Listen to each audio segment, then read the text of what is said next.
Bonjour tout le monde. Aujourd'hui, on reçoit Mme Béatrice Allain, qui est directrice générale du chantier de l'économie sociale, et Mme Marie-France Beaulieu, qui est directrice générale du pôle d'économie sociale. Bonjour à vous deux. Bonjour. Bonjour.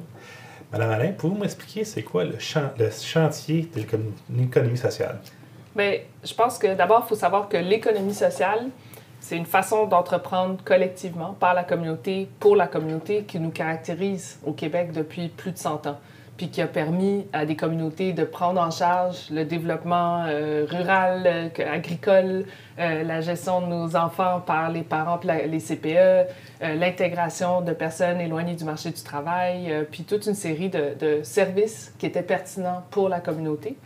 Puis le chantier de l'économie sociale, c'est un lieu où des réseaux sectoriels et des pôles territoriaux, il y a 22 pôles d'économie sociale au Québec, se retrouvent pour dire bien, c'est quoi les enjeux de société auxquels on fait face au Québec, où l'économie sociale, qui a d'autres façons de penser le développement, d'autres modèles d'affaires, peut contribuer à la solution.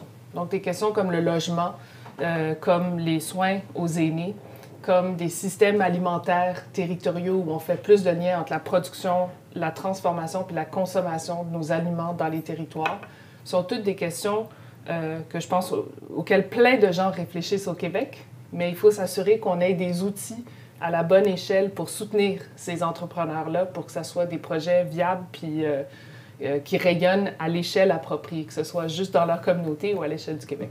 Fait que c'est la promotion de l'économie sociale sur le territoire au niveau du Québec. On va faire de la promotion de l'économie sociale, mais on va aussi développer des outils structurants. Il y a des fonds d'investissement comme le risque, la fiducie du chantier qui ont été développés parce que les informations du terrain disaient que c'était difficile d'aller chercher du financement pour des projets collectifs. Parfait, on va faire un fonds d'investissement et aussi des politiques publiques. Donc, la loi cadre en économie sociale qui reconnaît cette forme d'entrepreneuriat ou de faire nommer dans la stratégie d'achat gouvernementale, la stratégie d'achat responsable, de dire, bien, acheter en économie sociale, c'est aussi assurer un impact social et souvent environnemental dans la communauté. Donc, c'est un excellent véhicule pour répondre à cette volonté du gouvernement d'acheter local puis de générer des impacts multiples. Puis le chantier supporte les 22 pôles d'économie sociale à travers tout le territoire, dont le pôle de l'Abitibi-Témiscamingue. Exactement, Espace AC, le pôle d'Abitibi. Oui, bien, c'est ça. Nous, en fait, on est un peu, le chantier, Béatrice l'a dit un peu plus tôt, on est un peu les antennes aussi du chantier sur le terrain pour aussi aller porter les enjeux qui sont ici en Abitibi-Témiscamingue jusqu'au niveau national. Mais c'est sûr que nous aussi, comme pôle d'économie sociale, on voit qu'il y a plein de choses qui se passent en ce moment. On parle souvent de pénurie de main-d'œuvre, on parle souvent d'éloignement de régions plus éloignées ou de sortir de relance après la pandémie. Donc, outre que de dire oui, il y a des enjeux, il y a des défis, comment on peut passer à l'action comme pôle aussi? Comment on peut contribuer à ce que les gens se rencontrent entre eux pour développer des projets qui vraiment seraient efficaces pour notre territoire? Est-ce que les enjeux au niveau national ou au niveau local sont les mêmes? Ou il y en a qui sont différents, sont traités différemment? Bien, c'est intéressant parce qu'on est justement à amorcer une tournée des régions. Puis on était aux Îles-de-la-Madeleine. Fait que la semaine dernière, c'est très loin de l'Abitibi-Témiscamingue. Et pourtant, c'est beaucoup les mêmes questions qui ressortent. Donc, la pénurie de logement, qui est un enjeu à la fois pour la communauté, mais aussi pour le développement économique. Parce que comment tu veux faire croître ton entreprise ou une nouvelle activité si tu n'as pas où loger tes travailleurs? La question des services alimentaires. Comment ça se fait qu'on cultive, on pêche, on chasse des animaux, des choses, puis qu'on n'est pas capable de les retrouver sur les tablettes de nos épiceries. La question des soins aux personnes vulnérables, donc les places dans les CPE, les résidences pour personnes âgées ou entre les soins aux aînés appropriés.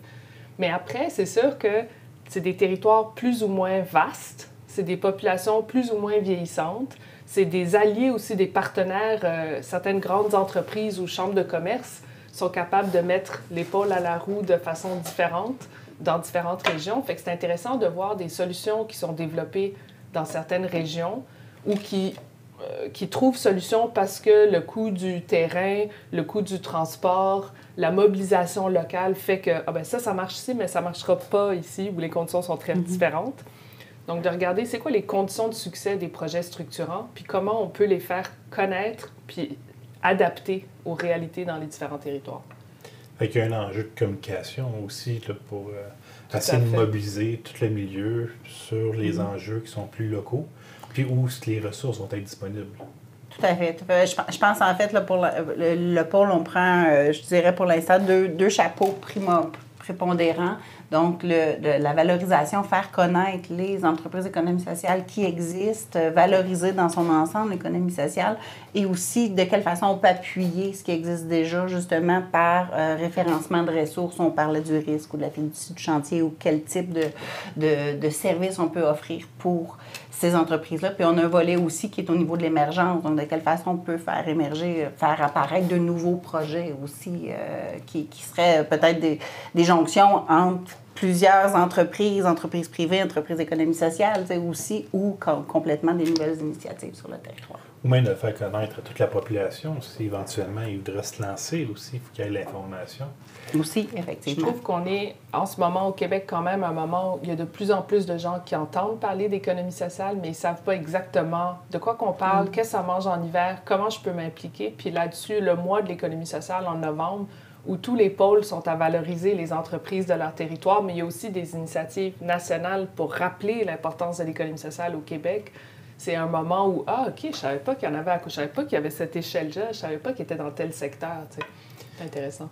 Puis comment l'économie d'entreprise sociale peut se démarquer des entreprises dans une économie de marché?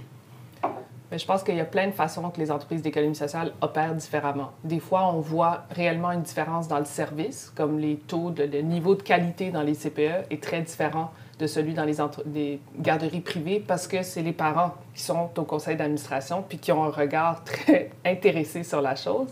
D'autres fois, on ne va pas voir la différence. Quand tu achètes un café dans une coop de travailleurs, puis dans une entreprise privée, le café, il va goûter pareil, ou la table que tu achètes est pareille, sauf que quand elle est produite par une entreprise adaptée qui donne de l'emploi permanent à des personnes handicapées en situation de handicap, ou une coop de travailleurs qui gère autrement sa business, sa redistribution des profits, bien, ça a toute une série d'impacts dans la communauté qui est complètement différente. Donc, on voit des entreprises qui sont plus pérennes, qui résistent mieux à travers les chocs, puis je pense qu'on le voit aujourd'hui combien c'est important des entreprises qui ont à cœur le service à leur communauté à long terme puis sont capables d'innover là-dedans, mais qui aussi souvent vont développer des nouveaux services et des entreprises généralement très innovantes, qui vont patenter. Bien, j'avais un point de service alimentaire, mais là, on a développé un restaurant puis qu'on a vu qu'il y avait un besoin de repas dans les résidences personnes âgées, fait qu'on a fait ça, puis on est beaucoup dans la réponse aux besoins, puis trouver un modèle économique qui va le rendre viable, beaucoup plus que trouver la tranche de marché qui est la plus rentable,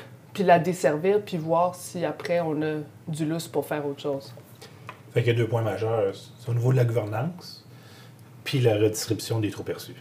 Je pense que le cœur pour moi de la différence, c'est la gouvernance. Le fait d'avoir la communauté autour de ces entreprises-là, puis il y a 90 000 administrateurs et administratrices, la moitié sont des femmes, 1 personne sur 5 est un jeune. Fait que c'est du monde comme nous, autour de qui décident dans ces entreprises-là, contrairement aux entreprises privées et publiques du Québec.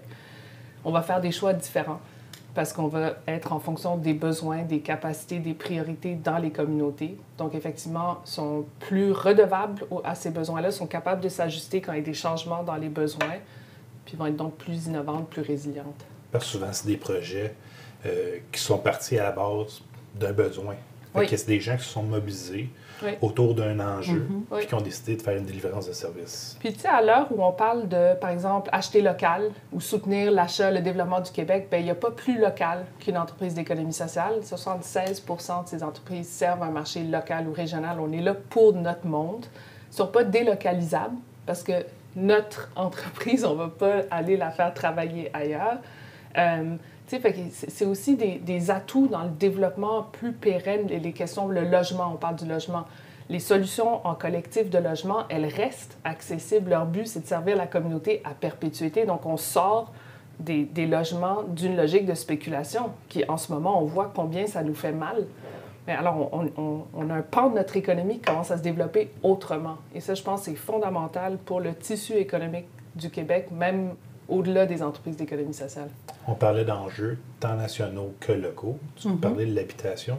Comment l'économie sociale peut faire un apport en habitation? Mais je pense que de développer, de sortir des logements, des terrains puis des bâtiments d'une logique de spéculation, c'est fondamental parce que le prix du terrain est en hausse. puis la question du logement, le fait d'avoir une gestion par les usagers ou leur communauté assure un certain suivi en termes de qualité qu'on a moins dans des locations, dans des propriétaires privés qui vont louer ces logements-là. Puis, on voit des formules très intéressantes, puis plutôt à échelle humaine. On va réfléchir encore une fois, pas dans l'option la plus lucrative, mais à l'échelle de qu'est-ce qui est utile. Donc, pas une grande tour de 500 logements pour personnes âgées à Montréal, mais plus de logements de 12 logements dans beaucoup de communautés pour que ces gens-là restent dans leur communauté, dans leur région, puis s'assurer qu'on a un modèle d'opération qui va rendre viable ces infrastructures-là. Ça, c'est quoi? C'est 12 personnes qui se mettent ensemble, qui disent, regarde, on se met ensemble, puis on construit des appartements qu'on va partager. Mais en fait, quand je parle mécanique, mettons, quand je parle de quand on regarde la question du logement, pour moi, il y a le logement en général pour les travailleurs, les familles, il y a les étudiants, on voit l'unité de travail pour l'implantation du logement étudiant qui développe des résidences étudiantes dans plein de villes du Québec. Puis ça va avoir un effet de désengorger des appartements plus grands où plein d'étudiants se mettent ensemble. Fait qu'il y a des solutions niches pour certains publics, puis il y a des solutions juste de développer plus de logements pour le monde de la place. Mais le fait de pouvoir être au service de la communauté permet, de mutualiser certaines choses. Est-ce qu'on peut penser à une logique de développement où certaines entreprises prennent un coût du développement en échange d'avoir accès à des logements pour leurs travailleurs saisonniers, puis l'autre partie est possédée et occupée par des acteurs de la communauté? Est-ce qu'on peut avoir des pans qui vont servir des personnes âgées, puis d'autres pour la communauté? Une certaine mixité d'usage, une mise à disposition d'infrastructures communes, que ce soit la cour du truc ou les cuisines à d'autres acteurs de la communauté pour réduire les coûts d'opération ou contribuer aux coûts d'opération. Il y a cette capacité de travailler collectivement parce qu'on sait que les bénéfices qui en sortent ne sont pas au profit d'un développeur privé, mais sont vraiment au service de la viabilité de ces projets-là.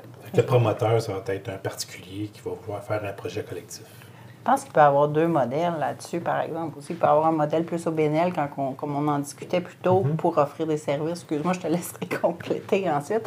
Et puis sinon, il y a le modèle de coop d'habitation aussi qui peut être intéressant, mais là, c'est à partir finalement de 3 promoteurs ensemble qui vont partir un projet. Je sais pas. Mais je pense que l'intérêt, justement, d'un pôle d'économie sociale, c'est d'avoir un lieu où on peut dire, ben moi, j'ai une idée précise de ce que je veux faire, où sont les ressources pour m'aider, ou moi, j'ai une idée précise d'un besoin.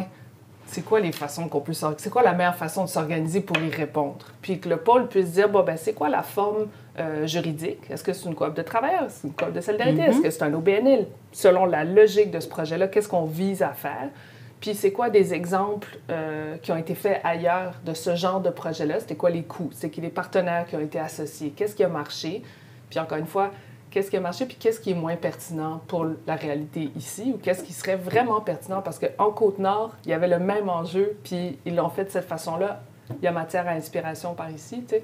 Fait que le pôle sert d'accompagnateur pour les promoteurs ou les gens qui voudraient partir une entreprise d'économie sociale, tant en commerce, tant qu'en service, tant en habitation. L'habitation. Puis ce qui est intéressant avec le format des pôles, avec le chantier aussi qui est là à travers, qui nous rassemble, on pourrait dire d'une certaine forme, c'est qu'on peut s'échanger nos pratiques justement d'un territoire à l'autre. Là. À ce moment, on a quelqu'un de la capitale nationale qui vient nous épauler sur un projet particulier. Donc, on est capable, entre pôles aussi, d'aller utiliser l'expertise ou les expériences qui sont faites ailleurs pour enrichir, pour bonifier celles qui se font sur le territoire ici. Pour les téléspectateurs, pour visualiser, sur le territoire de l'Abitibi-Témiscamingue, quelles sont les entreprises d'économie sociale que les gens connaissent pour qu'on puisse un peu visualiser? Là. C'est ceux qui font partie de notre décor. Bien, on en est dans une actuellement avec Médiaté. Je pense que ça, c'est clair parce que il y a le côté subvention, le côté revenu aussi, la portion revenu marchand. Des entreprises comme la petite boutique, là, j'essaie de réfléchir aussi aux choses qui sont plus à Amos, les coops d'habitation ensemble. Du côté de Rouyn-Noranda, par exemple, on a la ressourcerie. Le refuge Pajot qui me vient en tête actuellement est aussi un très bel exemple d'entreprise d'économie sociale qui a des sources de revenus et des sources de financement gouvernemental, mais pour offrir ultimement un refuge pour les animaux et une place super intéressante à visiter. Puis il y a vraiment aussi. beaucoup de festivals en Abitibi-Témiscamingue. Puis ça, c'est souvent, justement, on vise à... Le but de ça, c'est pas le promoteur privé, c'est d'avoir une qualité de vie pour les gens d'ici, puis d'attirer des artistes incroyables, mais aussi des touristes qui vont venir enrichir les commerces de la place. Souvent, c'est des OBNL avec une économie marchande, c'est ça? Exactement. C'est le format d'une gouvernance démocratique, comme on en a parlé tantôt, donc régi souvent par un conseil d'administration ou un groupe de personnes, mais qui, en même temps, ont des revenus marchands qui assurent leur pérennité aussi, leur stabilité, on pourrait dire. Je vous remercie beaucoup de votre visite.